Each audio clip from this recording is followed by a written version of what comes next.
All right, welcome everybody to Great Things with Great Tech, episode 1. So this is the first episode of this podcast series that I introduced last week in the seed episode. And in that episode, I talked about what this podcast was going to be all about. It's going to be about highlighting companies doing great things with great tech. And like I kind of alluded to in the first episode, it's not really a surprise as to who I'm choosing for the first cab off the rank. It was a company that I worked at for a really great 3.5 years before joining Veeam. And this is going to be an interesting kickoff because I know a lot about the company, but I've brought in Nicki Pereira, who is the Chief Technology Officer at Zettagrid. Nicki, how are you doing? How you going, Anthony? Hi, everyone. Excellent. Good to see you again. It's been a while, but we try and keep up when we can. But yeah, look, I think what we wanted to do was just start and dive into a bit of the history as to how Zettagrid came to be Zettagrid, and then we'll rock through and talk a bit about some of the technology that you guys have leveraged to produce what is literally a great service in the infrastructure as a service space. So Zettagrid as a company at the moment, I'll get Nicki to add a little bit more colour to this, but it's basically one of the leading infrastructure as a service companies in ANZ, and probably now kind of spanning after some more expansion, APJ as a whole. So the company's got a really interesting history, and like most companies, almost kind of happened accidentally. And I think Nicki, we'll get to that when we get over. Sure. Yeah, we'll get to that when we get over the first bit of history. But Nathan Harmon is the founder and CEO of the company. Now Nathan himself has got a really interesting history as a sort of leader in the IT space in Perth, Western Australia. I should also mention it's a Western Australian Perth company, which is where we're both from. So very proud and parochial to start with that. But Zetta had its roots back in 1997, actually. So when Nathan started a company called Harmon IT. And interestingly enough, Nicki, as well, I was trying to think back to Harmon IT because I always recognised the name when I was younger. And it was because I used to, when I was doing deliveries for my dad, delivering computer parts, monitors, and other components, I actually did deliveries to Harmon IT. I can remember because the name just stuck out, right? So, and did you join Nathan at Harmon IT? Were you there at the start? Not at the start, no, but I came in towards when they were acquired by Marconi. Yeah. Okay, yeah, and that was done, and I think in 2000. Well, actually, before he got acquired, I guess the way that company kind of got to that acquisition was that Nathan and the guys started, and it was a managed services company foremost. Let's just put that out there. It was started as a managed services company for IT. They had won a few IT outsourcing contracts, right? And I think Hammersley Iron was the first one that you guys won. Yep. Yeah. And then, from there grew from a small staff to about 120. But then in 2001, Nathan actually sold that to Marconi, which is now Ericsson, I believe. And you guys, so as part of an acquisition, did you guys all transition across to Marconi? How was that? Yeah, I mean, that was going from a small tech company all working together into a global organization with, processes and procedures and different ways of doing things. So it was certainly eye-opening, and certainly, this is the way you do things this way. And, it, good and bad, I think we learned both a lot of really good things, yeah. Interesting. So yeah, so when did you guys? Well, I know Nathan in 2004. Nathan started what would become Zettagrid, but at the time I think was Zettaserve. So just talk a little bit about how that came to be, because I believe after a bunch of you worked at Marconi for a while, Nathan kind of said, "Hey, let's start up this new company called Zettaserve," and just talk us through that a little bit. How that came to be. Look, I think that happened there was the .com crash, so the bust and everything when it went up in the air, including Marconi. They lost a lot of staff and so forth around the world. Every IT company was actually affected, and we just loved the feeling of what we had before and wanted to do it again. So with our core expertise and core people and people who just loved learning new things, we started again.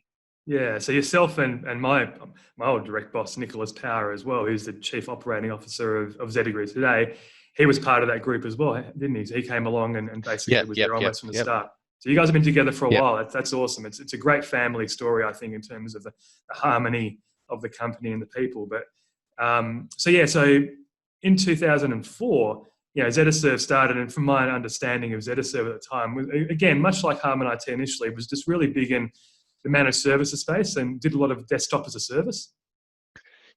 All desktop services, packaging, automation. This is where it would lead to. We filled and customer requirements, things that were just out of the space, gaps that they had, and we did smart things with clever people.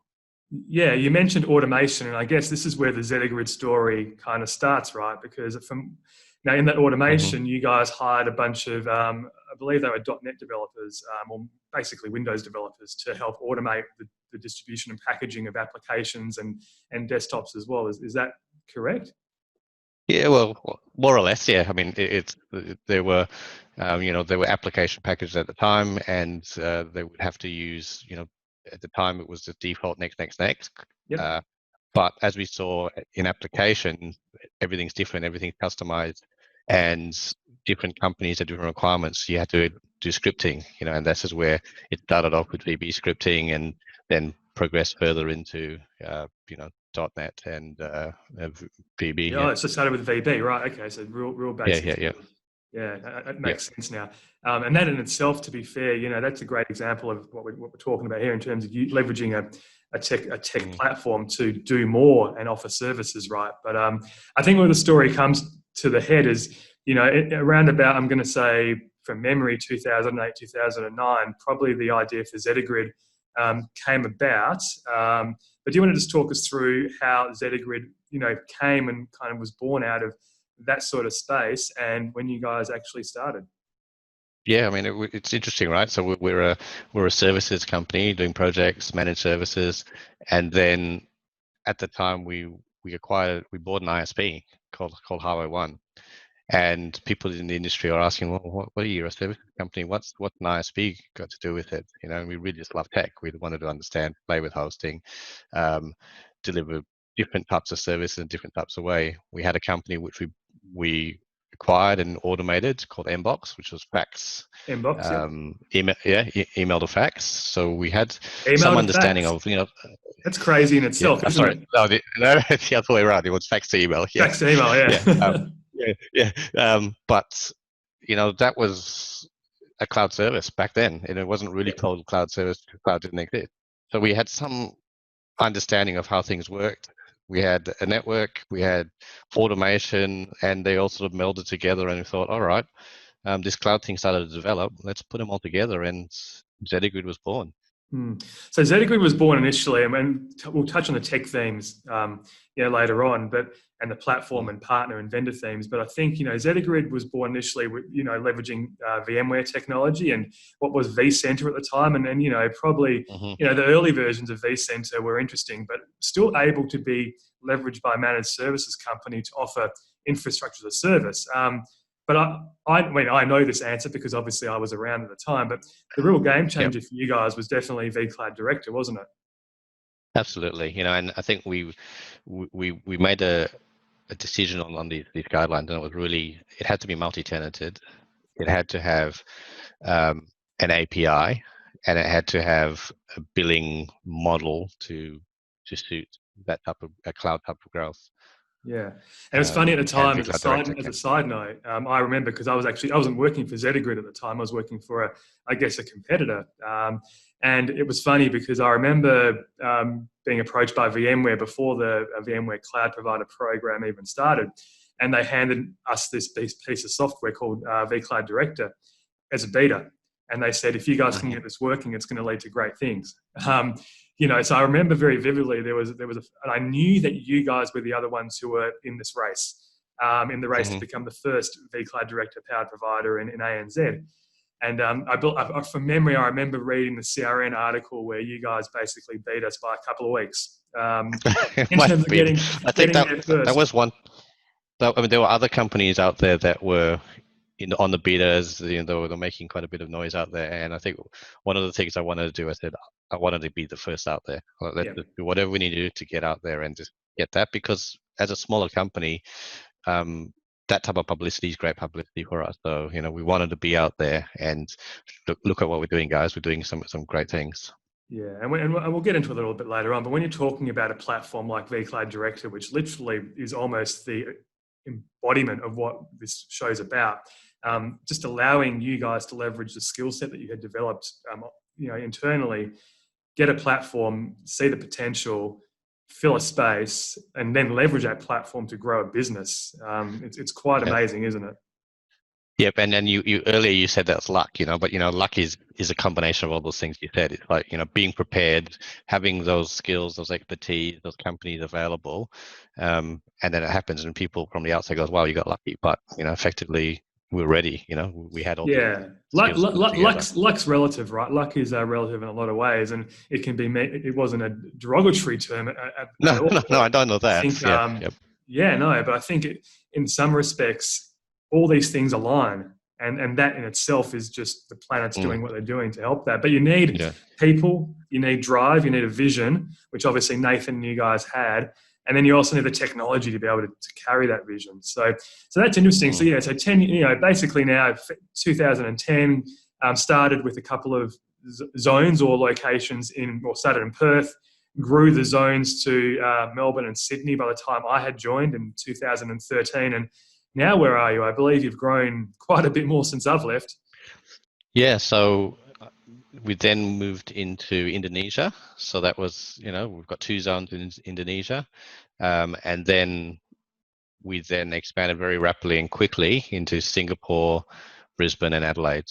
Wow. So, okay. And that's why I was mentioning before the fact that you're not ANZ based anymore. You've got proper APJ presence. And I think one of the interesting technical points to that is that the formula hasn't changed in terms of how you deploy these zones, and the core technology that you use to basically bind everything together is still effectively the same. Yeah, I mean the thing that has changed over the years is it used to be a person that was clicking the buttons and installing it and following directions and so forth, and every time we did something, we updated it, but it was different. And when we did Singapore, Adelaide, and Brisbane, it was consistent, and we were able to deploy it in a completely automated fashion in 7 days. That's that's quite amazing, and just that feat itself. And was that leveraging some automation tools that you guys? Yeah.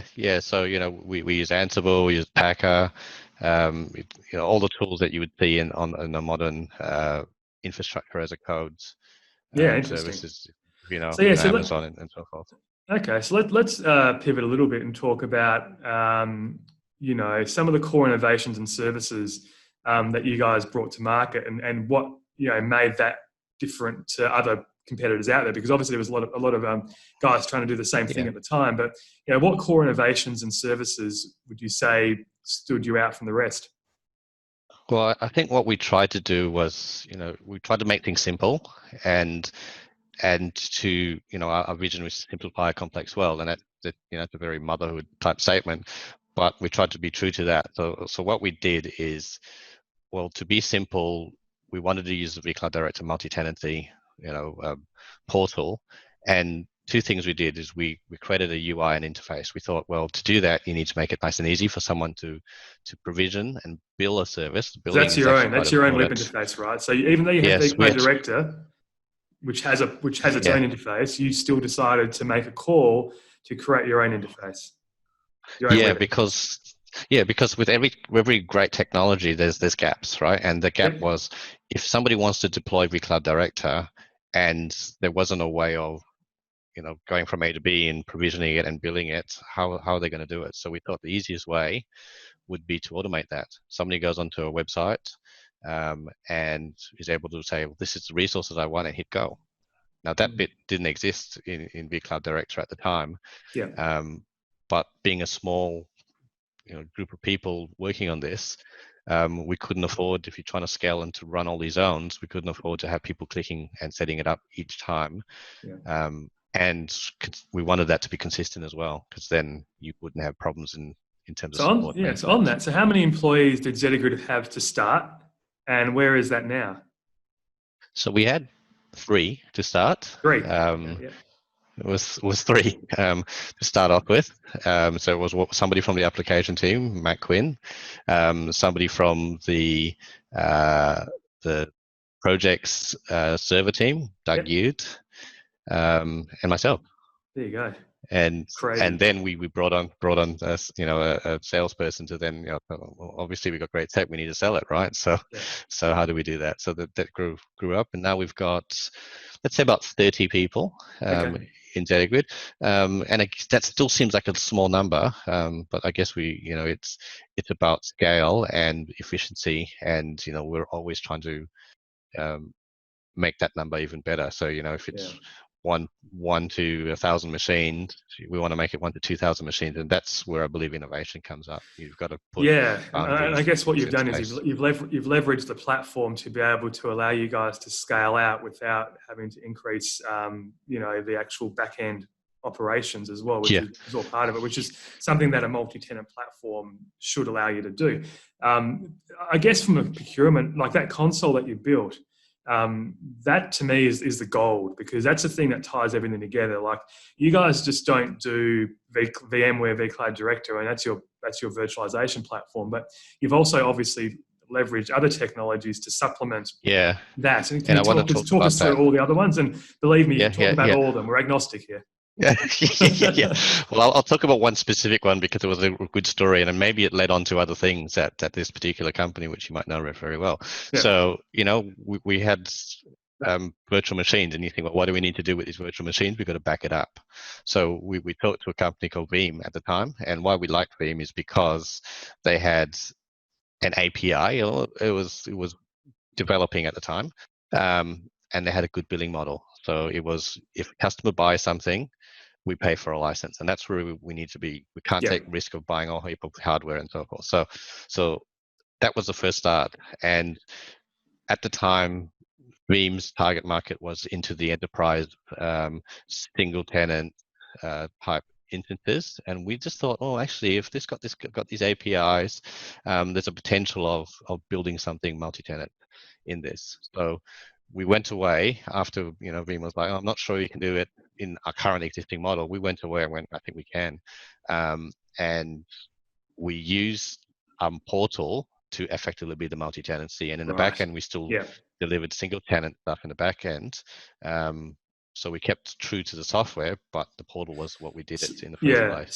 so the platform was good, reliable technology, but it had some holes and some shortcomings for the multi-tenancy perspective, because at that point in time, probably there wasn't anything specifically being developed for cloud providers like you guys. But you guys managed to do some great things with the technology that you had, and actually elevate that to serve the purpose, which was Yeah, offer the service to your customers. and I think that's been one of our strategies, because we're not a giant in terms of look at our great innovation, but the software companies and vendors we deal with are in that space. So when we can deliver an innovation that they could say, actually, this could trigger something off in the future, let's push that off. And so we can see some of our innovation, some of our thoughts in the products and services they are today. That's sort of where we Yeah. really like to play. So just obviously, name the other sort of guys out there that you're using in terms of vendors and the technology. I mean, I'm thinking networking, other backup companies, Yeah, everything that yeah. you guys are doing. So who else are you using there? So our main stack is Dell EMC. Yep. Good tech, reliable technology, good distribution model. We've got Juniper networking, and Zerto is also our other DR product Yep. that does the higher end product. But that's the main, and VMware on top of that. So VMware. Yeah. it's and VMware has grown, as you can see, over time into, there wasn't virtual networking. Now there is virtual NSX, right? networking. There wasn't SD-WAN. Yes, NSX. Yeah. Actually, NSX is an interesting one, because I obviously know the story, but because I Hmm. was probably right in it with you doing that Yeah, thing at yeah. the time. But I mean, NSX was another great example, I think, about how the technology underpinning it was fantastic, and you guys obviously saw the potential, but it wasn't quite there. So what did you guys do to be able to get it into market and make it a product? Yeah, well, I guess the first thing is the view of the companies we're working from. So normally, what they start off by looking from an enterprise top-down approach. They try and deliver a single tenant to an enterprise for a reason. You know, there's a lot of money in that space to get it right there.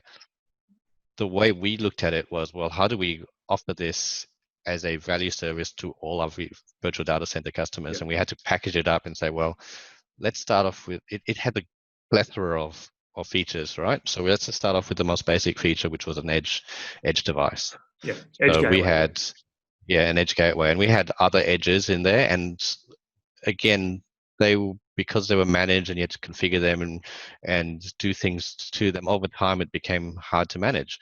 So when VMware came up with this product, we thought this would be a great way that we could manage something consistently across multiple zones, you know, again, and using the VMware technology. It's all built in, right? So that was really went to VMware and said, this is how we want to operate, this is how we want to work with the product, you know, and VMware were kind enough to share that vision with us and say, all right, let's try this. And eventually it came up with an NSX offering for cloud. And NSX was an interesting one as well, because if there's one thing that NSX had, it was a very, very strong and robust API, which for you guys meant that you could use your own in-house skill set to tap into that API and almost mold it for something that it wasn't really meant to do. And I think that's like the heart of innovation, right? Trying to see a product, it's got obviously great characteristics, but again, filling those gaps. It's been a recurring theme that we've done. Zettagrid has been great at filling those gaps in those technologies. Yeah, I think it's filling those gaps, and it was also trying to get that train started. You know, so we did a lot of work in that portal, and a lot of that now we've had to throw away. But if you look back at it, that if we didn't do that, we might not have to. You know, the train would have been harder to push and get started, and you know, so I think it's something that we had to do at the time. Would we do it now? No, we wouldn't. We would use, what the vendors have done. They've got all the development effort and R&D, but their focus is into the service providers. Their focus is into vCloud Director. Because they've caught up, right? I mean, that sort of tech stack has caught up, because now, especially from VMware's point of view, they understand that there is a growing, or there's always been a market, but they never really expected it to grow probably as quickly as it did, or they thought they could use other tool sets to that. So they've kind of developed the product themselves to get it to a point where other people can use it. But I've always been of the opinion that if you spoon feed too many people, you end up with the same product effectively. So every provider would be the same. There'd be no differentiating factor. And I believe that in the service provider space, that what makes a great service provider is one that innovates and stands out on their own feet, right? And you guys have certainly done that amongst others. Thanks. Yes. So, I mean, go. Yeah, I was going to say, so with that, I mean, it leads into the question about how did you guys, I mean, we talked about it a little bit, but what specifically do you feel, like how did you disrupt the market? How did Zettagrid disrupt that market initially? Well, I mean, I would go back to a whole Sansu, as out of war proverb, and he said, "Go where your enemies are not." In war, your I've heard that a couple of times in the last couple of weeks, actually. Right? Really? And I use that really. So if everyone was doing this, we did that.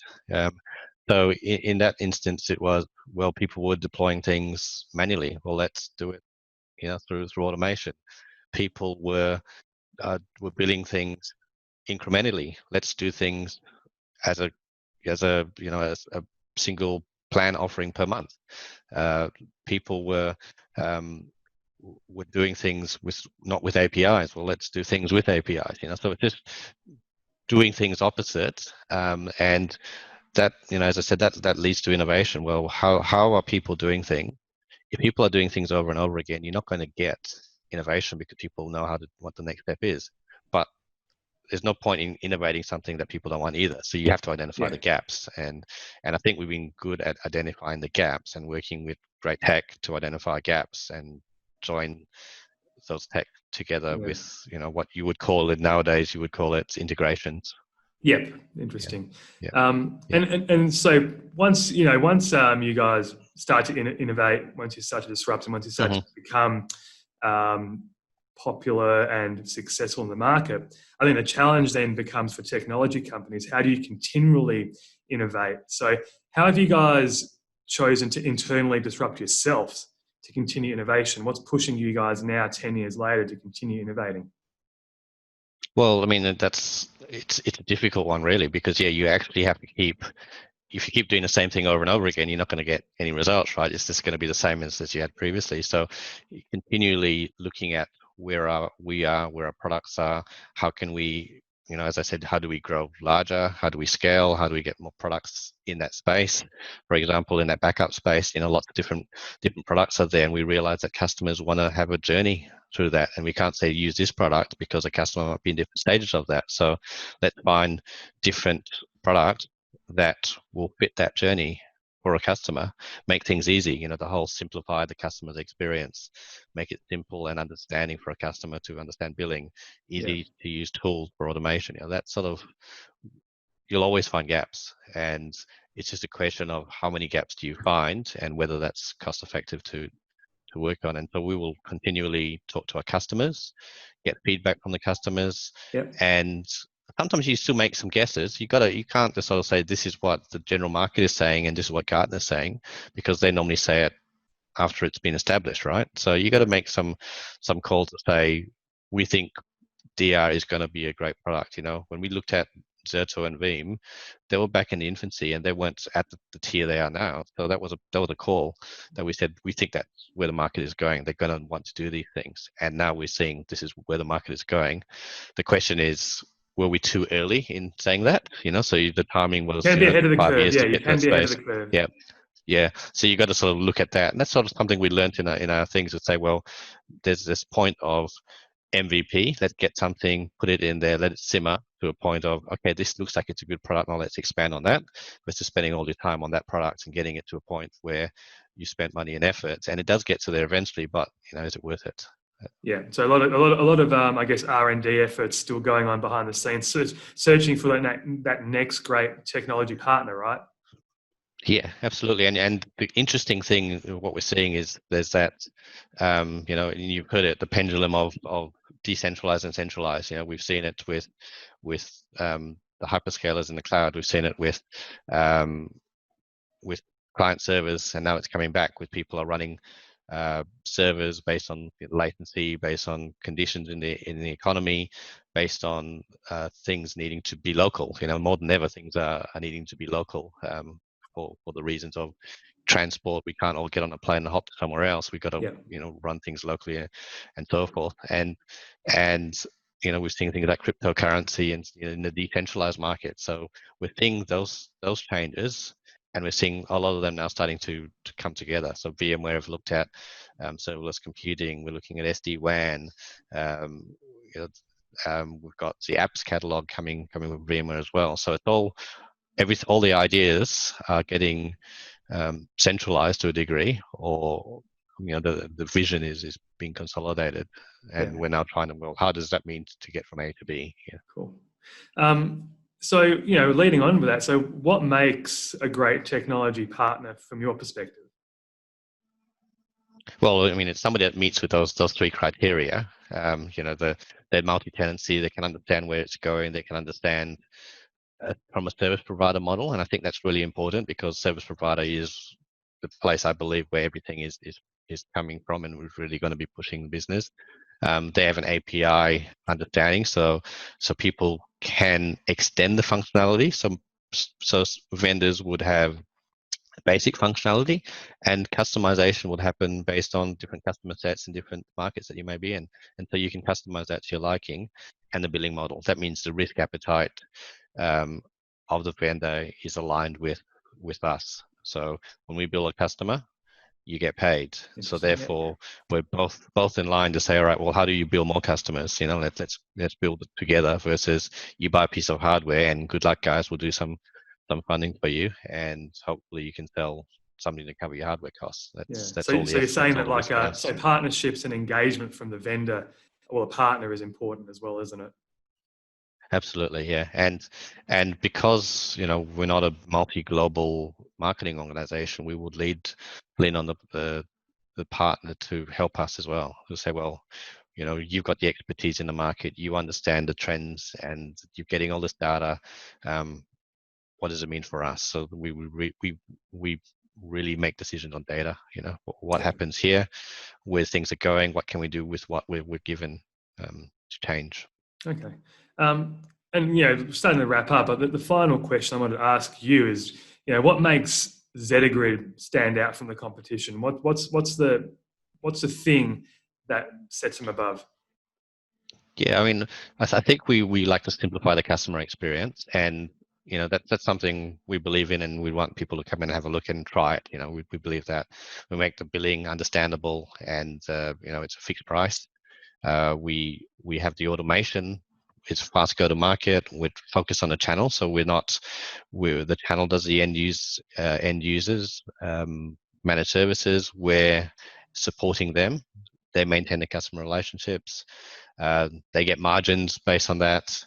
And then from a tech perspective, we're all local. You get access to our experts. You get access to our pre-sales and sales.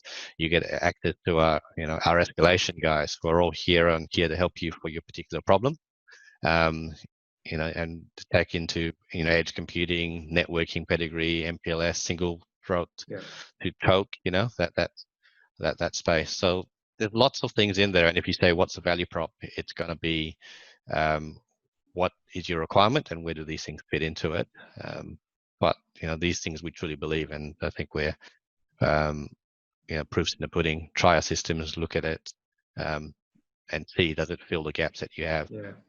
Well, you've certainly just grown and grown and grown, and it's a 10-year-old company. It's hard to believe that I know it is 10 plus, isn't it? It's gone very quickly, but you guys. So let's just recap a little bit. So you guys, infrastructure as a service company, offer virtual servers, virtual data centers, backup DR, built with great technology partners. So we've got VMware, we've got Veeam, we've got Zerto, we've got Dell.